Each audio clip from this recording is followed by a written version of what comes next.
பையன் யோசித்துக்கோ, உன்னாலலாம் முடியாது, என் ட்ரெஸ்ஸை போட்டு பார்த்துட்டு போ. ட்ரெஸ்ஸெல்லாம் போட்டு பார்த்தாரு, கலத்தி என்னமோ இதெல்லாம் ஆகாது.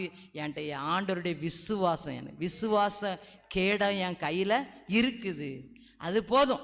அந்த விசுவாசம் என்னை நடத்தும், அந்த விசுவாசம் என்னை வழி நடத்தும், அந்த விசுவாசம் என்னை பலப்படுத்தும். அந்த எல்லாம் இன்னைக்கு வந்திருக்கிற எல்லாரும் எல்லாவற்றையும் நொறுக்கணும்னா நமக்குள்ள என்ன இருக்கணும் தெரியுமா?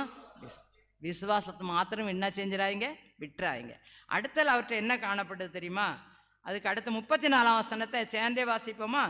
தாவீது சவுலை பார்த்து, உம்முடைய அடியான் என் தகப்பனுடைய ஆடுகளை மேய்த்து கொண்டிருக்கும்போது ஒரு விஷயம் ஒரு சிங்கம், ஒரு விஷயம் ஒரு கரடி மந்தையில் இருக்க ஆட்டை பிடித்து அதை நான் தொடர்ந்து போய் அதை அடித்து அதன் வாய்க்கு தப்புவித்தேன். அது என்மேல் பாய்ந்த போது நான் அதன் தாடியை பிடித்து அதை அடித்து அந்த சிங்கத்தையும் அந்த கரடியும் உடைய அடியானாகிய நான் கொண்டேன். விருத்த சேதனம் இல்லாத இந்த பெலிஸ்தனும் அவைகளில் ஒன்றை போல இருப்பார். கர்த்தர் மூலமாய் அபிஷேகத்தை கொண்டு செய்த காரியங்களை நினைவு கூறுதல். நம்ம என்ன செய்வோம் தெரியுமா? ஏதாவது பிரச்சனை வந்தோடனே ஆண்டவருக்கு சொன்னதை நினைச்சிட்டு இருப்போம், அப்புறம் அப்படியே தூக்கி தூர என்ன செஞ்சிருவோம், வச்சிருவோம். அப்ப நம்மளால ஒரு காரியத்தை நொறுக்க முடியாது. ஆனா நமக்கு ஆண்டவர் செய்த நன்மைகளை அனுதினமும் என்ன செய்து பார்க்கணும், நினைத்து பார்க்கணும்.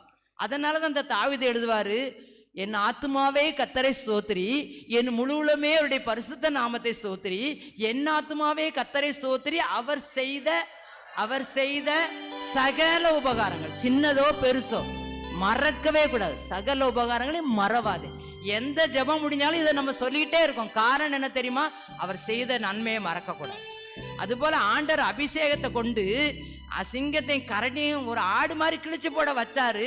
இன்னைக்கு நம்ம ராஜா முன்னால வந்து நிற்கும், இன்னைக்கு நம்ம ஒரு பெலிஸ்தனை வெற்றி கொள்ள போறோம்னு அதை மறந்துருக்கலாம். அதையும் ஞாபகப்படுத்தாரு. நினைவு கூறும் அபிஷேகம், நினைவுபடுத்தும் அபிஷேகம், நம்மளை நினைவுபடுத்த வைக்க ஆவியானவர் அந்த இடத்துல என்ன செய்யறாரு? தாவீதுக்குள்ள செயல். விசுவாசம், நமக்கு விசுவாசம் வேணும். நமக்கு விரோதமா வருகிற எல்லாவற்றையும் நொறுக்குவதற்கு. அடுத்தது ஆண்டவர் நம் பிறந்த நாள்ல இருந்து இன்னைக்கு வரைக்கும் அவர் செய்த நன்மைகளை, அவர் செய்த ஒவ்வொரு காரியங்களையும் நம்ம சொல்லி சொல்லி சொல்லி சொல்லி ஆண்டவருக்கு என்ன செய்யணும்? நன்றி செலுத்தி அதை நினைவு கூறும் பொழுது நம்மை கொண்டு எல்லாவற்றையும் நொறுக்குவார். எல்லாவற்றையும் நொறுக்கிற அபிஷேகம் செயல்படும். பிறந்த நாள் முதல் இந்த நாள் வரை எத்தனையோ நன்மை செய்திரே.